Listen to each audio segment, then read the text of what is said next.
Welcome everyone, Christine here with my unit tier list for Khorne in Total War Warhammer 3 Immortal Empires. So for the sake of a campaign, so things like tier requirements is going to matter, though that may not necessarily apply as much for Khorne as it does for other races. Cost may apply. Though again, it may not necessarily matter as much for Khorne as it does for other races because of the way the Khorne economy works. It's kind of weird. You can have really expensive units in a Khorne campaign, you kind of just don't care about it because of the sheer amount of money you can earn in a campaign. But either way, with all things considered regarding the Warhammer 3 campaign meta, I'm going to start with Marauders of Khorne, and I would say that both Marauders of Khorne, both versions, so the shielded version and the dual wield version, they're both of them F tier units. They're just flat out not worth recruiting during the course of a Khorne campaign. And to explain that, let's take a look in Warhammer 3 itself. So over here in Warhammer 3, we can see the following. We have Marauders of Khorne and Marauders of Khorne with dual weapons available as a tier 1 unit. Do you know what else you get at tier 1? You get Chaos Warriors of Khorne, which is cheaper, to be sure, but money is not as much of a factor. Certainly, it's not a factor with Chaos Warriors of Khorne. It requires a barracks, a tier 1 barracks, and at tier 1, it's not really worth getting the barracks for these guys.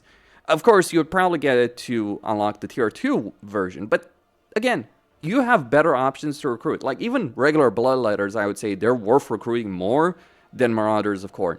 Decent enough unit, cheap unit, but absolutely not worth recruiting during a campaign in Warhammer 3. Just simple as that. And that's actually going to apply as well for the Marauder Horsemen of Khorne in a campaign, which are also a tier 2 unit and also not worth recruiting pretty much ever in a Khorne campaign.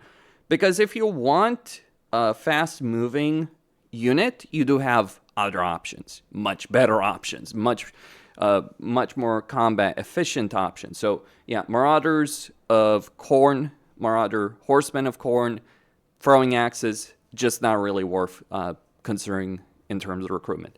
Then we have Minotaurs of Khorne, really, really good units. I would say both of them are an S tier unit. You may not want to mass Marauders, Minotaurs of Khorne, sorry. You may not want to mass Minotaurs of Khorne, but both of them are worth recruiting for different reasons. So if you look in the game again, we can see that Minotaurs of Khorne with great weapons, they have anti-large, they do have blood greed, they do a lot of damage, they're decently armored, and there's few entities. Whereas the regular version, they have an anti-infantry benefit. It depends on what you're dealing with these guys. So if we look at the difference, 18 bonus versus infantry, 77 armor piercing for the regular Minotaurs of Khorne. Whereas Minotaurs of Khorne with great weapons, they have a bonus versus large of 25. Both of them are worth it. I'll admit I'm more partial towards the Minotaurs of Khorne with great weapons. But here's another factor to also consider with regards to these guys. You might think that because they're a tier 4 unit, they shouldn't be as high in the list. But if we consider a campaign situation, here's something to consider in a Khorne campaign. If you get exotic animals, you can recruit these at tier 3, and it's very, very easy to get to tier 3 in a Khorne campaign. So over here, I actually have Scarbrand. I've taken this settlement. I'm getting it to tier 3 right now. Keep in mind, I'm playing a campaign as Arbol, though this is a bit of a modded campaign. In terms of confederations, the unit stats are the same as default. They're the default unit stats. So even if you're recruiting them from tier 4, you can recruit them from any tier 4 settlement, be it demonic or human settlement. And that's actually going to be important. So yeah, Minotaurs of Khorne, really good units, really worth recruiting, really worth it. I was always disappointed with regards to Minotaurs of Khorne in terms of their availability by default, like, because before the Khorne rework, you would almost never want to recruit them because the Khorne campaign could move so fast, and you kind of wanted it to move so fast. Then we have Slaughter Brutes, an expensive unit, to be sure, absolutely, tier 5 unit, but you can get it at tier 3 from exotic animals as well. Like, that resource is ridiculous. It's one thing to have to reduce the tier requirement of Minotaurs by 1 tier. is another thing to reduce it by 2 tiers for Slaughter Brutes. So they're really good, provided you don't lose your Lord in battle, because that is one of the downsides, if you will, with regards to them. Like, you kind of really don't want to lose. You don't want to lose the Lord in a battle situation if you're using a Slaughter Brute. But then again, Khorne Lords are so really formidable that you're probably not going to lose them anyway. And an interesting factor about it, Slaughter Brutes are not demons. So if we look in the game over here, we can see that they have wounds. We have runes of binding, right? Of course, over here. We got rampage, all that kind of stuff. But they're not technically considered demons. So a demon is something... demons have problems in the sense that once their leadership starts breaking, they'll just collapse, fold. Slaughter Brutes, you do want to keep the Lord alive for many clear and obvious reasons, but it is a very different affair with regards to them. So yeah, just an S tier unit that you can get at tier 3. Like a tier 5 unit that you can recruit at tier 3 at this cost. Again, you may not want to get a lot of these guys in a campaign, but they are pretty substantial for what they do provide. So yeah, an S tier unit. Forsaken of Khorne, I think they're a decent enough unit in a campaign. They're easily enough available in a campaign, but I don't necessarily see a reason to get Forsaken of Khorne in a campaign. Like Forsaken of Siege, that's a different discussion altogether, sure. But the Forsaken of Khorne, actually Forsaken for Slaanesh are worth it, Forsaken for Siege are worth it, but not Forsaken of Khorne. You just got better options. It's not a bad unit. You can manage it. You can get the job done, but just not worth going out of your way to get it. Then we have Bloodletters. I'm going to say out loud, I think Bloodletters are an F tier unit. Ooh, that's going to hurt for so many people. Okay, I think like maybe D tier if I'm being really generous with my interpretation of tiers over there. So the reason I dislike Bloodletters, let me go into the game and show you. So Bloodletters, they have low armor, so they're going to take a lot of damage and auto-resolve. Why would you want to recruit Bloodletters when Khorne by default has Chaos Warriors from Immortal Settlement? And you got to choose to have a Demonic Settlement to get Bloodletters. The priority should be mortal units because Chaos Warriors of Khorne are better. You get 2 different heroes for mortal settlements. You only get 1 from demonic settlements. There are more tangible benefits in a Khorne campaign to go for a low tier mortal settlement than a low tier demonic settlement. At the beginning. Like, this is actually an issue for both Scarbrand and Skulltaker because they both start with demonic settlements. And the only kind of context in which these guys are kind of worth it, like they can do more damage, sure, than Chaos Warriors of Khorne, but, and they do have those magical attacks, but if you're dealing with other demons, there's, like, regular Chaos Warriors of Khorne are pretty solid anyway, and if you need magical attacks, there's other options that are better in a campaign, from my point of view. They're the same cost as a unit, they're the same number, they're the same tier. I just think one is much better than the other because you do have Frenzy as well. Don't ignore that aspect. Like these guys are a glass cannon type unit. They can do a lot of damage, but if they get banished, like the whole Demon or Forge mechanic just doesn't work as far as I see it with regards to Khorne. Like it's not a great campaign situation if you have a unit that can take a lot of damage. Khorne has good casualty replenishment, but it's just not really worth it. Then you have Exalted Bloodletters. Exalted Bloodletters are a much better unit in a lot of ways. They have more armor, they have more power in combat, they actually do enough damage, even if they're squishier than other units. But they do take longer to recruit, which is annoying to deal with. So that is one of the main drawbacks, because you do have limited recruitment slots when you're playing a Khorne campaign. And you kind of just want to recruit a lot of different things very quickly when you're playing Khorne campaign. And I just don't think they're worth it from that perspective, unless we're talking about a handful of situations. You will benefit by recruiting other units more than Exalted Bloodletters. So yeah, Bloodletters, Exalted Bloodletters would be a higher tier on this list, if not for the recruitment duration. Like if the recruitment duration was 1 turn as opposed to 2, then I would obviously consider things in a different way during the course of a campaign.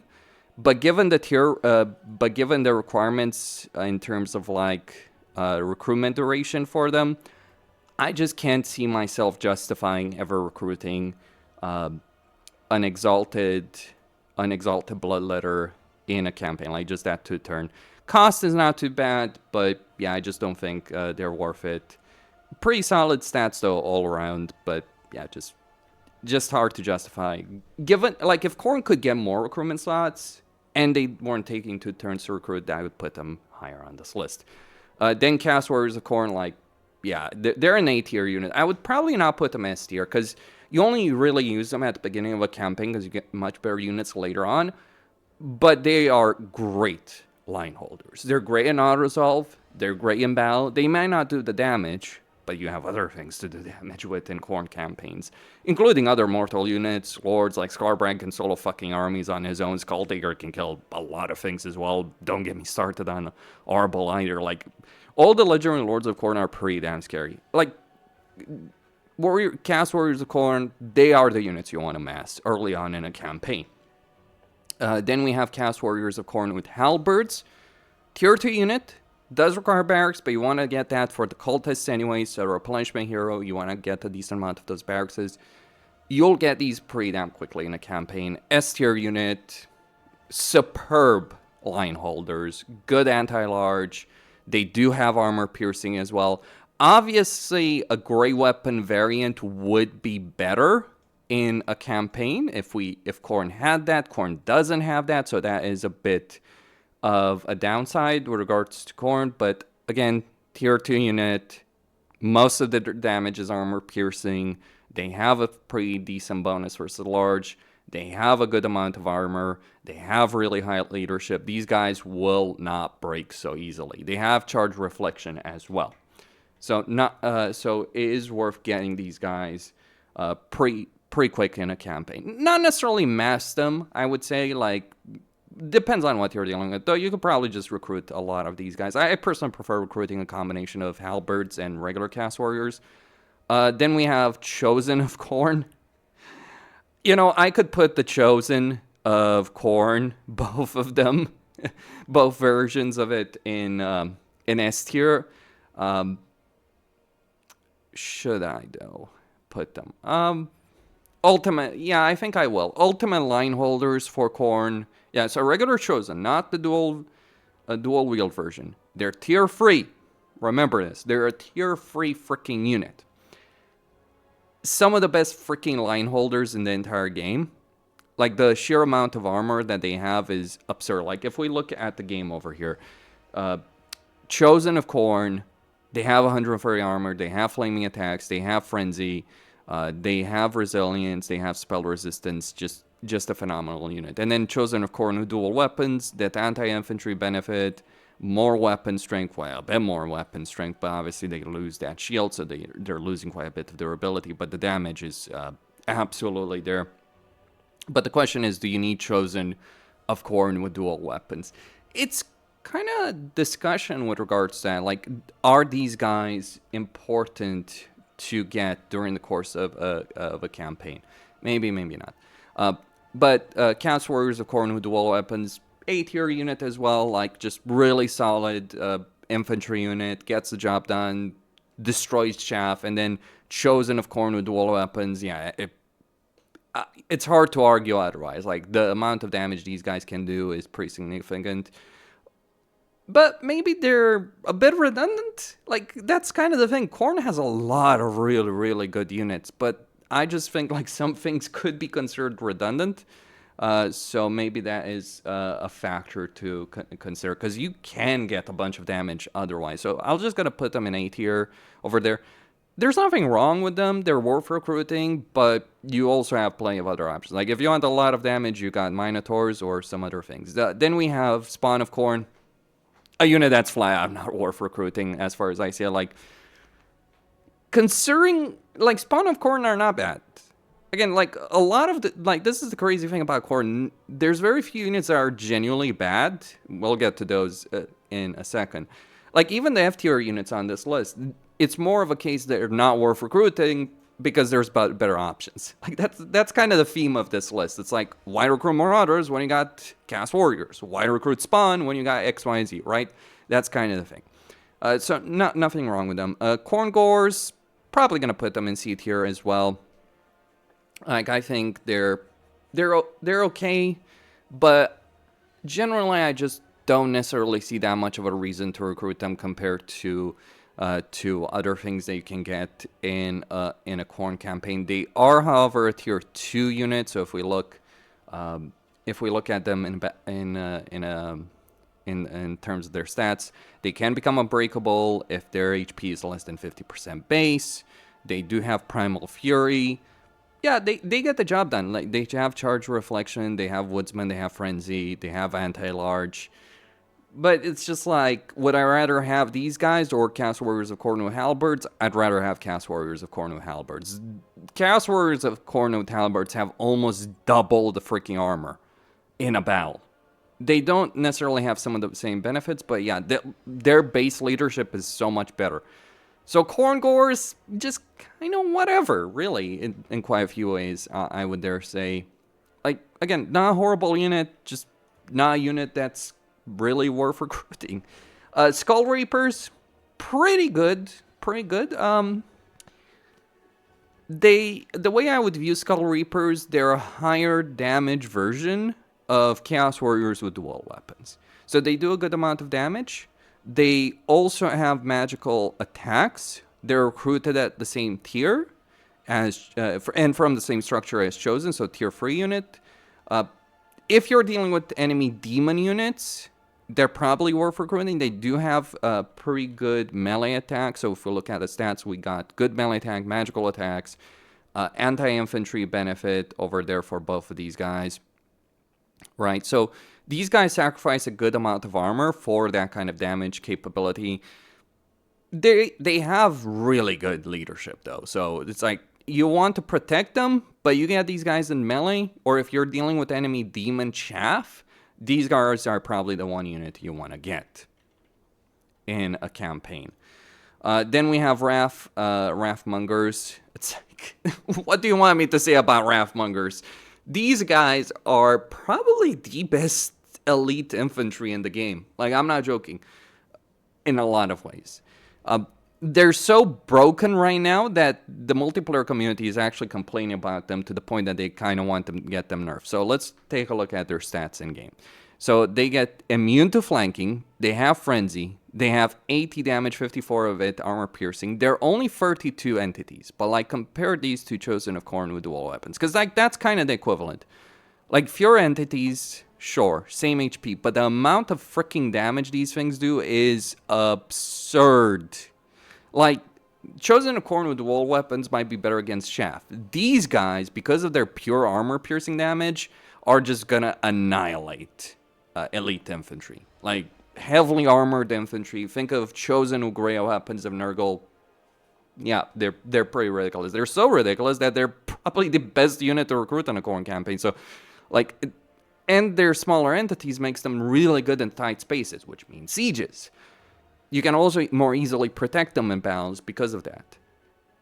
Like, Chosen of Khorne are better against Chaff, or if you need flaming attacks, maybe.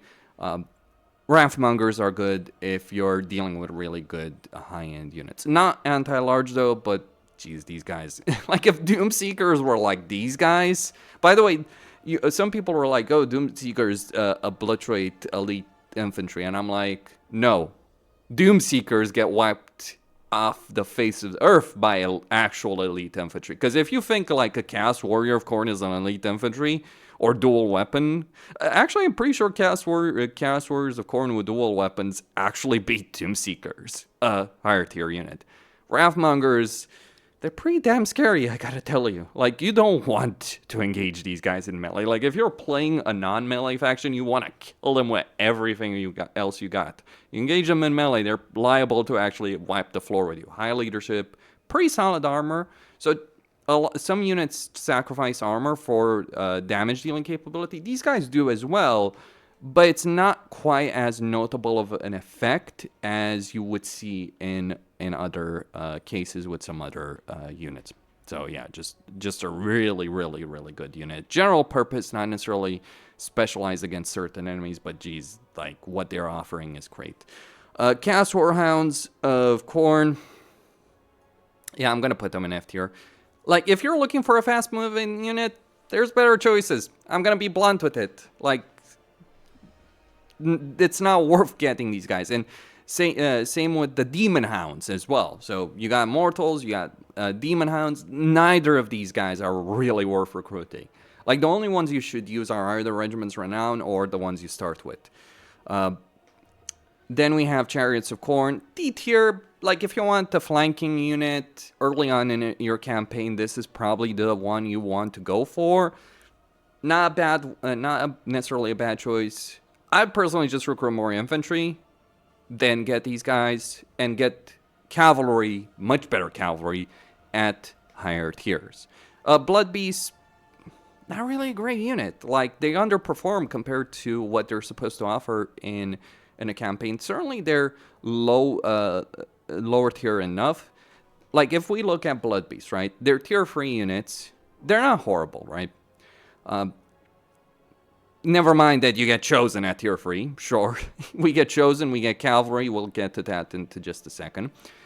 But you look at these stats, you might think these are decent enough. You could consider them as like some Khorne trolls, but not stone trolls. That's kind of the sad part. Like, stone trolls would wipe the floor with these guys. No, these are kind of like regular trolls for Khorne, and it's like, what's the damn point in recruiting? I mean, they're better than trolls, but they would lose to stone trolls. They probably beat river trolls.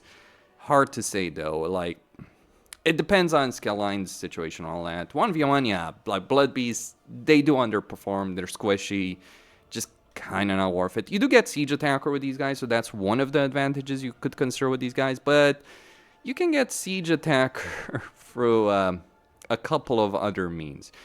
But keep in mind, one advantage with Blood Beasts, you don't require to go either Mortal or Demonic Settlement for them, because this beast structure is available for both Demonic and Mortal settlements. So, worth keeping that point in mind. Cast Furies of Khorne, D tier as well. Like, not horrible. Sure, like, squishy, though, dive quickly, demon unit. But if you're looking for a flying unit, this is the only thing you're going to get, really. Like, if you consider Bloodthirsters as a flying unit, yeah, they kind of are, but they're slow. They're really slow. What you want in a flying unit is speed, not just power. You want speed. These things pretty decently fast. So I think I'm just going to put them as C tier. Like, you might use them in certain situations. Like, if you're dealing with enemy artillery and you want to deal with that, like, you might sacrifice some of these guys to deal with that enemy artillery. They're very cheap, very easy to recruit, so there's no reason. Blood Crushers of Khorne, I'm going to say this outright, like, I think these guys are garbage. Like, plain and simple. Like, let me look in the campaign, and I'll tell you why. These are a tier 5 demon unit, so that's already a problem to recruit them, right? They are heavily armored, sure. But I always come away disappointed from a combat situation. If I were to compare units, consider Demigryphs for the Empire. I would recruit Demigryphs in every Empire campaign. But if I were to put these guys against Demigryphs, I'd rather take the Demigryphs every single time. The problem is, their Hellblade ability requires them to get 80 kills. That might not seem like a lot, depends on what you're dealing with. For an elite cavalry unit, because these guys are an elite cavalry unit. It's like if they were a tier 3 unit, I would not have these complaints, but they're not a tier 3 unit. They're a tier 5 unit. So they're kind of tricky to recruit, and you can get one Mortalist element to a higher tier and justify that, but getting a Daemonic element to a higher tier can be difficult, and there's better units, really.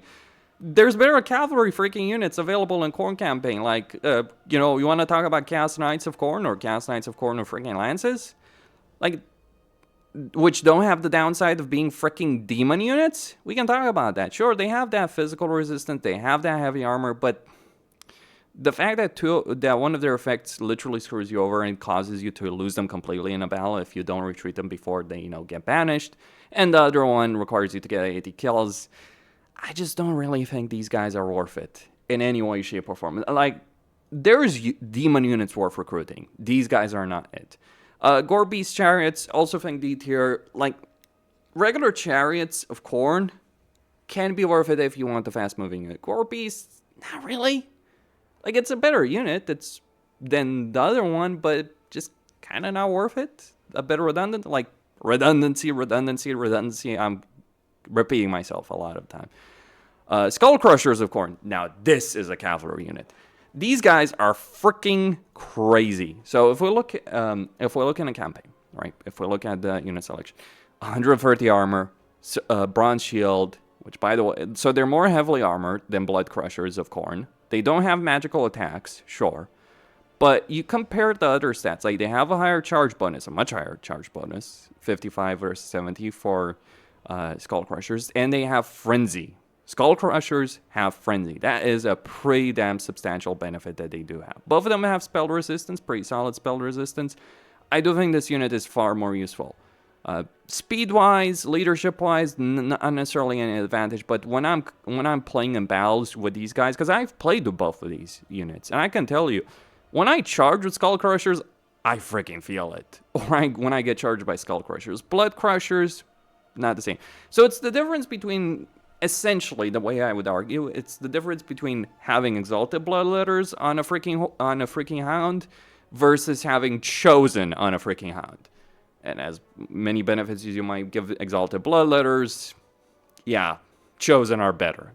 That's what I feel about with regards to Skull Crushers of Khorne. Just a far, far better unit to recruit during the course of a Khorne campaign. It is ridiculous that Blood Crushers, like if Blood Crushers were a tier 4 unit, I might be more lenient. The only situation in which you'd want to use Blood Crushers is against demon units. And kind of redundant, really, like magical or high physical resistance. And if you're dealing with very high physical resistance, let me be blunt, it's like you got other freaking choices in a campaign, like Soul Grinders. Like, consider what you can get at tier 5 from a Demonic element. You can get Bloodthirsters, you can get Soul Grinders. I'd rather have those than freaking Blood Crushers.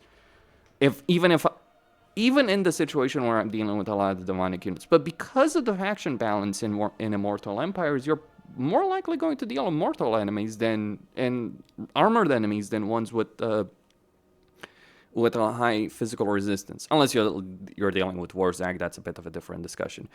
Chaos Knights of Khorne, I think they're a B tier unit. Really solid cavalry choice. You could recruit them at the tier that they become available, so very easily available, really solid in melee. But they're a bit redundant. Again, redundancies. Why they're redundant? Because a tier higher... Okay, so at the same tier you can get Chaos Knights, you can get Chosen, you can get Skull Reapers.